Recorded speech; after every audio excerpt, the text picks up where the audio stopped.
নমস্কার বন্ধুরা, আমি আবার আজকেই আমার এই কৃষ্ণা কিচেনে আবার চাটনি রেসিপি নিয়ে চলে এসেছি। এর আগেও দেখেছেন।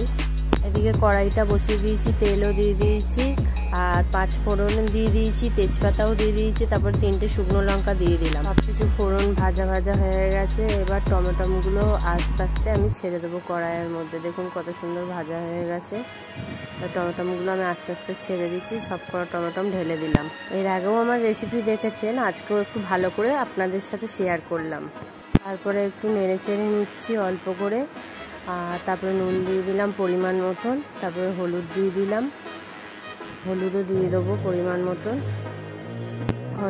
নুন হলুদ দিয়ে এবার নেড়ে চেড়ে নিচ্ছি খুব ভালো করে, একটু হালকা হালকা নেড়ে নিচ্ছি। এবার চিনিটা পরিমাণ মতন দিয়ে দিচ্ছি। আপনারা যে যেমন মিষ্টি খাবেন তেমনই মিষ্টি দেবেন। পরিমাণ মতন চিনিও আমি দিয়ে দিলাম। খুব ভালো করে দিয়ে এবার নেড়ে নেবো খুব ভালো করে। চাটনি করা তো মোটামুটি সব মানুষই জানে কম বেশি, তাও আপনাদের কাছে আমি শেয়ার করলাম একটু।